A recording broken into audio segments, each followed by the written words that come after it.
Educational channel విద్యా ఉద్యోగ సమాచారానికి స్వాగతం. కాంపిటేటివ్ ఎగ్జామ్స్కి ఉపయోగపడే ముఖ్యమైన మెటీరియల్ని అప్లోడ్ చేయడం జరుగుతుంది వీడియోస్ రూపంలో.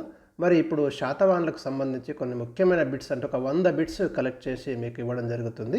ఇవి అంటే ఈ ఛానల్ని సబ్స్క్రైబ్ చేసుకోండి. ఇలాంటి latest important information, current affairs, అదేవిధంగా జాబ్ నోటిఫికేషన్లు ఎప్పటికప్పుడు మీకు అందించడం అనేది జరుగుతుంది. వాట్సాప్ గ్రూప్ లింక్ కూడా ప్రొవైడ్ చేయడం జరిగింది. దాంట్లో కూడా జాయిన్ కండి. ఇంపార్టెంట్ పీడిఎఫ్స్ ఏమన్నా ఉంటే అప్లోడ్ చేయడం జరుగుతుంది. సో గ్రూప్ 2, గ్రూప్ 3, గ్రూప్ 1 ఫ్యూచర్లో జరిగేటటువంటి పోలీస్ కానిస్టేబుల్, ఎస్ఐ అన్ని ఎగ్జామ్స్కి ఉపయోగపడే ఇంపార్టెంట్ బిట్స్ అయితే కలెక్ట్ చేసి వీడియోస్ రూపంలో అందించడం జరుగుతుంది. ఆ సిరీస్లో భాగంగా ఈరోజు ఒక ముఖ్యమైన టాపిక్ శాతవాహనుల గురించి ఇక్కడ డిస్కస్ చేద్దాం. శాతవాహనులు మనందరికీ తెలుసు, తెలంగాణను పాలించిన మొట్టమొదటి రాజవంశంగా అంటే తెలంగాణ హిస్టరీ వరకు వస్తే తెలంగాణ ప్రాంతాన్ని పాలించిన తొలి రాజవంశం ఏది అన్నప్పుడు జవాబు శాతవాహనులు అవుతుంది. ప్రశ్న గతంలో మనకి ఉంది క్వశ్చన్. సో అలాంటి రిపీటెడ్ క్వశ్చన్స్ని ఎక్కువగా ఇక్కడ తీసుకోవడం అనేది జరుగుతుంది. గమనించండి, ఈ 100 బిట్స్లో నుండి మ్యాక్సిమం కాన్సెప్ట్ కవర్ అయ్యేలాగా డిజైన్ చేయడం అనేది జరిగింది. సో బిట్ నెంబర్ 2 చూడండి. ఇక్కడ క్వశ్చన్ నెంబర్ 2, శాతవాహనుల పాలనా కాలం ఎప్పుడు? క్రీస్తుకు పూర్వం 225 నుంచి క్రీస్తు శకం 225 వరకు. అయితే డిఫరెంట్ టైమ్స్ పీరియడ్ మీకు కనిపిస్తుంది. నో ప్రాబ్లం, ఎందుకంటే ఇది మీకు ఒక్కొక్క పుస్తకంలో ఒక రకమైన పీరియడ్ ఉంటుంది. కాంట్రవర్సీ ఏమి కాదు. మీకు ఇలాంటి అంటే ఇట్లా మల్టిపుల్ ఆన్సర్ ఉన్నటువంటి ప్రశ్నలు దాదాపుగా అడగడం లేదు. కానీ కొంతవరకు ప్రామాణికమైనటువంటి కాలానికి వస్తే మాత్రం ఎక్కువగా మెన్షన్ చేయబడ్డ కాలం విషయానికి వస్తే ఇది మనకు కనిపిస్తుంది. నెక్స్ట్ క్వశ్చన్ నెంబర్ 3, పురాణాలు శాతవాహనులను ఎలా ప్రస్తావించాయి? ఆంధ్రభృత్యులు అనే ప్రస్తావించాయి. క్వశ్చన్ నెంబర్ 4, శాతవాహన రాజ్య స్థాపకుడు ఎవరు? ఆన్సర్ దీనికి వచ్చేసి శ్రీముఖుడు. శాతవాహనుల రాజధానులు ఏవి? వాళ్ళకి 3 రాజధానులు ఉన్నాయి మనకు డిఫరెంట్ పీరియడ్స్లో. అందులో మొదటి రాజధానిగా ఎక్కువ మంది అంగీకరిస్తున్నటువంటిది కోటిలింగాల, ఇది తెలంగాణ రాష్ట్రంలో ఉంది. పైటాను మహారాష్ట్రలో ఉంది, దీన్నే మనం ప్రతిష్టానపురం అంటాము. ధాన్యకటకం ఆంధ్రప్రదేశ్లో ఉంది. ఈ 3 రాజధానులు కూడా శాతవాహన కాలంలో ఉన్నట్టు మనకు తెలుస్తుంది. క్వశ్చన్ నెంబర్ 6, మత్స్య పురాణం ప్రకారం శాతవాహన రాజుల సంఖ్య ఎంత? 30 మంది రాజులు మరి 450 సంవత్సరాలు మరి శాతవాహన రాజ్యాన్ని పాలించారని మనకి మత్స్య పురాణం అయితే ప్రస్తావిస్తుంది.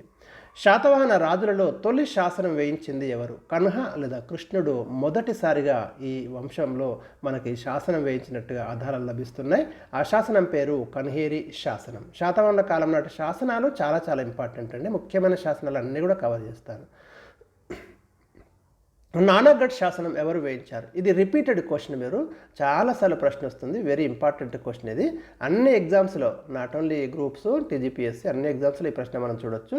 ఈ శాసనం వేయించింది మొదటి శాతకర్ణి భార్య దేవి నాగానిక. ఈమె మహారథి త్రణకైరు కూతురు అండి. అది కూడా ప్రశ్న అడిగిండు ఒకసారి. ఈమె వేయిస్తుంది. మొదటి శాతకర్ణి గురించి డీటెయిల్స్ అయితే మనకి ఇక్కడ లభిస్తున్నాయి ఈ శాసనంలో.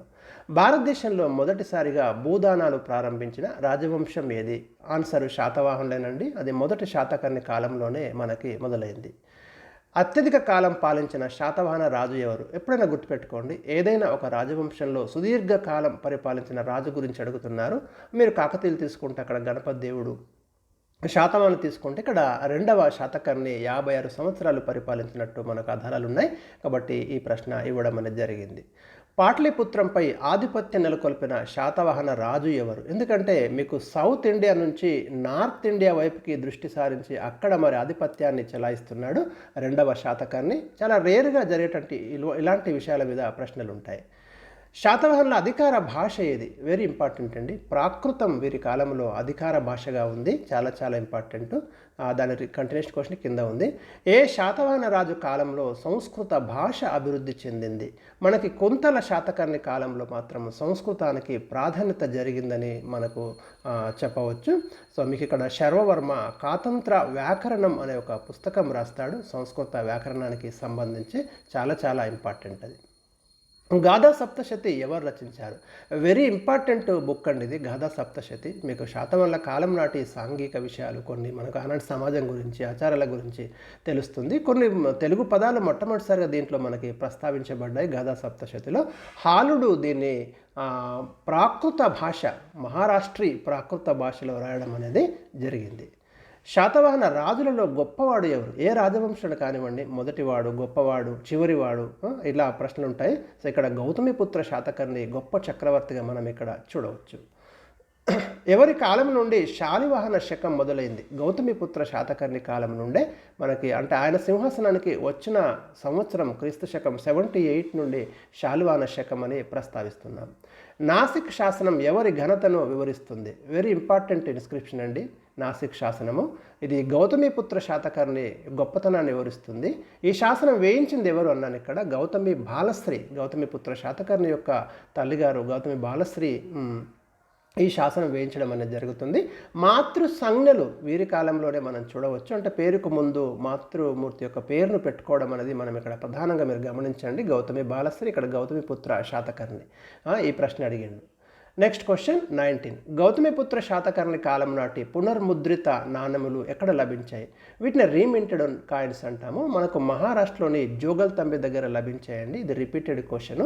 క్షహరాట వంశానికి చెందిన నహపానుని గౌతమిపుత్ర శాతకర్ణి ఓడించడము, మరి ఆ కాయిన్స్ మీద తన యొక్క ముద్రను వేసుకొని తిరిగి వాటిని ముద్రించడం జరిగింది.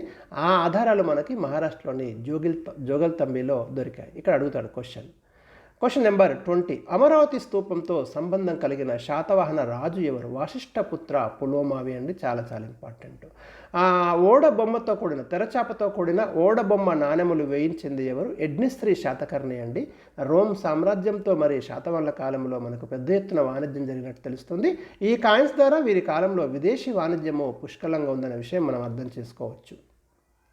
చివరి శాతవాహన చక్రవర్తి ఎవరు? 3వ పులోమావి అండి. Question number 23. శాతవాహన రాజ్య పతనం గురించి వివరించే శాసనం ఏది? మేకధోని శాసనం ఇది. మీకు 3వ పులోమావి కాలం నాటి శాసనం ఇది. శాతవాహన పతనం ఎలా జరిగిందో ఇది వివరిస్తుంది. Question number 24. శాతవాహనుల రాజ్య విభజన ఎలా ఉంది? వీరు రాజ్యాన్ని ఆహారములుగా, వాటిని విషయాలుగా, వాటిని గ్రామాలుగా. ఆహారానికి అధిపతి అమాత్య, విషయానికి విషయపతి, గ్రామాలకు గ్రామిణి మనకు అధిపతిగా కనిపిస్తున్నారు. ఇక 25th ఈ వీడియోలో చివరి క్వశ్చన్. ఏ శాసనం శాతవాహనుల సైనిక శక్తిని గురించి వివరిస్తుంది? కారవేలుడు వేయించిన హతిగుంప శాసనం, ఈయన ఒడిషా ప్రాంతం అండి. ఆ హతిగుంప శాసనంలో మనకు శాతవాహనుల యొక్క అమేయ సైనిక శక్తి గురించిన వివరాలు అయితే లభిస్తున్నాయి. చాలా బలమైన సైన్యం ఉందనే విషయాన్ని మనం ఇక్కడ గ్రహించవచ్చు. సో ఇది ఈ వీడియోలో ఈ 25 క్వశ్చన్స్. ఇంకా మీకు 100 క్వశ్చన్స్ కావాలంటే ఇంకా 3 వీడియోస్ మీకు అప్లోడ్ చేయడం జరుగుతుంది.